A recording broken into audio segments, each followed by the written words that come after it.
Hello, beautiful souls. It's Kat from Elevate, my channel where we talk about recovering from toxic relationships and regaining self love and self esteem. Today's topic is going to be when they have no remorse.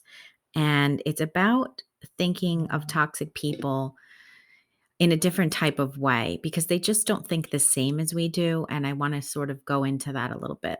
But before I get into today's topic, let's remind you to subscribe to my channel and like this video if it resonates with you. So, I've been doing a lot of thinking about when people don't have remorse, when you don't get an apology, and when you get no closure. And that's because some things from my past have just kicked up recently. And I had an interaction with someone along these lines. And, it's amazing to me that even like a year after the fact, that some people just really don't have the self-awareness to be able to examine their part in things. So many people out there that just cannot take accountability.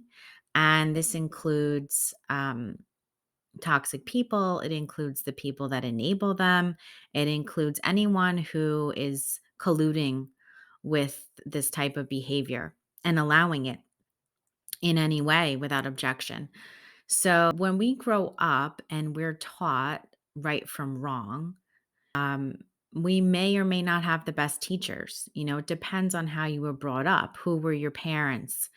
Did they have, certain ethics that we'd consider, good or bad? It depends.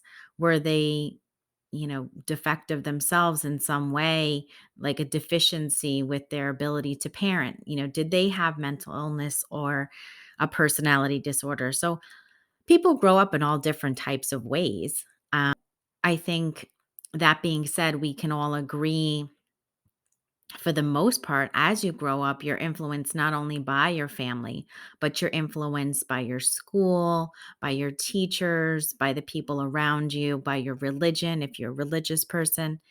And I think all of those factors, the community you grow up in, maybe neighbors, it could be aunts and uncles, grandparents, extended family, all of these different factors are influences upon you and upon your growth and your morals and your ethics and the way that you perceive right and wrong. So, for the most part, I think people would agree. Let's say most people would agree that when you do something wrong, you should make amends for that. You should apologize. You should go to the person that you wronged and you should apologize and express remorse.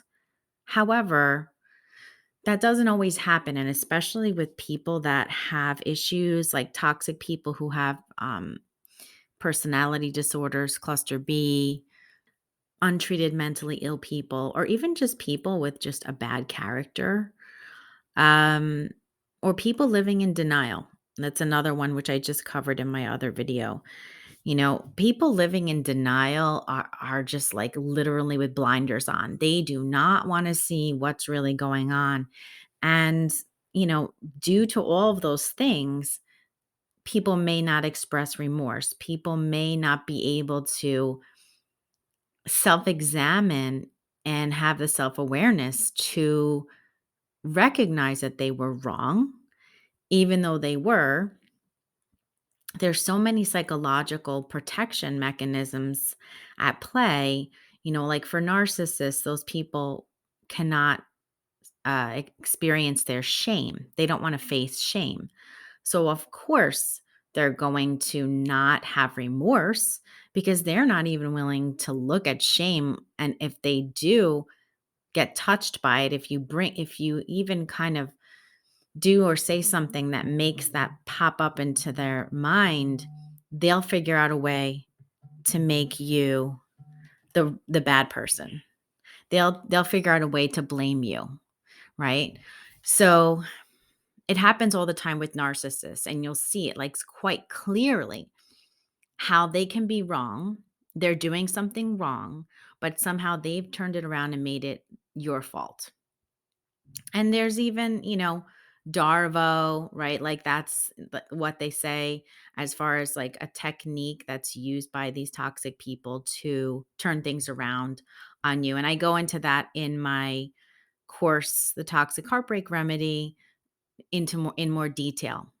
So, you're going to see narcissistic people always turning things around, or cluster B people. But even I would say there's even like the enablers and the codependent people who can at times also um, not want to see the truth in a different way. It's not necessarily, I don't know that a codependent person is not having remorse. Um, but I would say maybe a codependent person is not seeing the whole truth or doesn't want to see the whole truth. So they're living a bit in denial. So it's a bit of a difference there, but the same concept of a lacking of self-awareness, a lacking of real, genuine authenticity, and seeing the truth of a situation for what it is. So we all have these protective mechanisms depending on who we are, but it's amazing to me that these toxic types just get away with so much, and they continue to ruin lives. They continue to hurt people. They get their enablers, their flying monkeys all around them, just justifying and validating that they're not wrong. And they just continue this destruction like a tornado running through a field.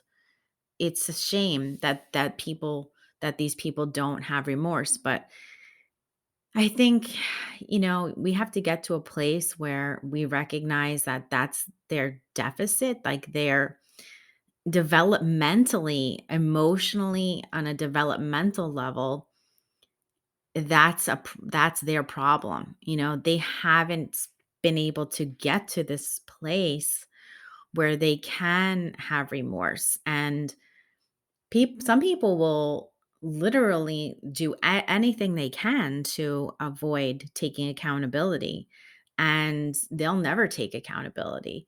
And I think a lot of us who are, let's say, more neurotypical, we have an expectation that people will take accountability. Like I said before, you grow up, you learn if you do something wrong, you should go back and apologize. That's the right thing to do, and there'll be a resolution.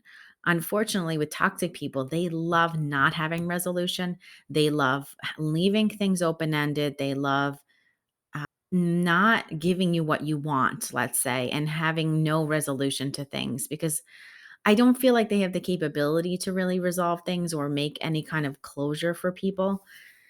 It's just not their way. And I mean, especially like in a situation of the ending of a relationship, both people are at fault. Both people have done things wrong. So, they might be 90% at fault and you're 10% at fault, but you still have done some things that maybe you regret. And no one is perfect, right? Like, and especially when you get tangled up in one of the toxic relationships, you tend to like really feel like you take on some of the traits of that person. You feel like you're going crazy. You feel like you're not yourself. You feel like you're emotionally on edge. Maybe you're more anxious. Maybe you're more angry. Maybe you're more depressed. It's because you've been involved with this back and forth with this toxic person. So that happens to people all the time. And so maybe you weren't acting your best self. Maybe you weren't acting as let's say together as you usually are, or as emotionally calm as you usually are. It's the influence of the toxic person, and this happens, and then in the end we're regretful. But it takes two to tango. And again, if someone is abusing you through a toxic friendship or relationship or whatever it is, a family, it's a family member or someone you work with, no matter what they're doing is obviously wrong, but they may never show remorse. They may never take accountability. It's just like that classic thing where they cannot take accountability. So they're not going to show remorse because they don't believe they were ever wrong. Their perception is that they were right. In their mind, they justify what they did based upon other things. They could be real things and they can be things that they made up. It doesn't really matter as long as they have a reason in their mind. So some of them will justify their actions on things that are real. Um, that doesn't mean that they're actually justified, but it what it means is that in their mind it's justified. And other people will just literally make things up in their mind because they have this fantastical imagination, and they will imagine things that are reasons for the why they treated you so badly. And I did have this happen to me last year, and it's like really mind-boggling cuz you can see how someone is actually treating you poorly based upon an imaginary circumstance in their mind that's not even real. And there's nothing you can do about that because how do you defend yourself against a fantasy? You can't because it's not real. So you can't possibly even um, defend yourself. And I wouldn't have even known about it if I didn't ask more questions and kind of like dig in and find out about it. But, at the end of the day, it was like, doesn't even make sense. Like, I can't defend myself against someone's imaginings. And that was what this person was basing their bad feelings towards me on. So, I think we have to get to a place of acceptance that some people are not going to take accountability and they're not going to have remorse. And even after some time has passed, I think, we all want to think, oh, time will pass and this person will see the error of their ways. This person will see that they should have been apologetic, that they should have been regretful for what they did to me. And I find that with typical neurotypical people, that can happen, that they have a regret and they wind up ultimately apologizing.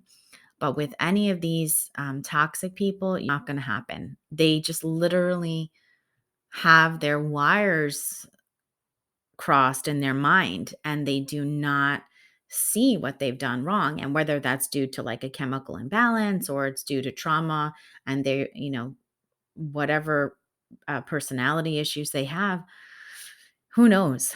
But it's hard because you want to feel like there's right and wrong. You want to feel like people are good at heart. And unfortunately, even if a person may be a good person at heart, if they've got something like untreated mental illness and they need medication and they're not on that medication, then it doesn't matter how good of a person they are, that good person is not always going to be visible. That person may do some very horrendous things and hurt a lot of people despite the fact of being a good person because they weren't on the proper medication. So, if people are not taking care of their medical issues, or if you have a personality disorder, if narcissist or whatever, and you're not taking care of your issues, then, you know, things can get very negative.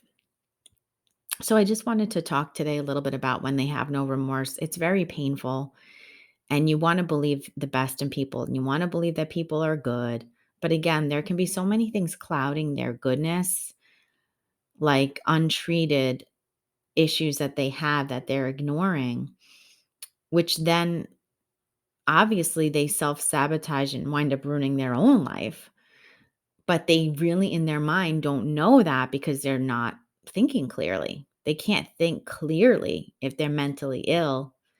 Unfortunately, they're just not thinking like other people do. Let them continue to live their life however they see fit. And you just hope that people that are close to them will get through to them at some point and, make sure that they get the help they need because you can't do that anymore. You have to keep your distance. You have to do no contact. You cannot have contact with these people, especially after some time has passed. You may want to reach out to these people, but I've been there and you should not do it. I've been burned before. Always giving people a chance to do the right thing is one of my flaws. And now I think I've gotten a hold of it now. But basically, when you keep giving people chance after chance to make peace or to resolve things and they don't do it, they're not going to ever do it. And they just don't care. They just really only care about themselves. They don't care about your feelings. If you had a friendship or relationship with them and they pretended to care at that time, it was never real, unfortunately. Because you don't lose real feelings for people. If you had real feelings for people, they don't just go away, and you don't treat them poorly and then have no remorse. I don't think that if you had real feelings for someone, you would do that, because if you had real feelings, then you would have real remorse if you hurt that person. If you love someone and you hurt them, then you would have some regret and remorse about that. But these people don't. So we've explored kind of a few reasons why, and a lot of it has to do with their brain, the way that they see the world, the way that they perceive reality. It's just not the same as normal people, neurotypical people. It's just not the same as neurotypical people. I won't say normal, because that can be, and it has a negativity to it. And I don't want to say that it's people that have untreated mental illness. I don't look down on those people. I don't judge those people. I just think they need to take care of their stuff. And if they don't, it just gets pushed onto other people, which I don't think is fair. So I hope this helped you today. And if it did, please like this video. Don't forget to check out my free resources below.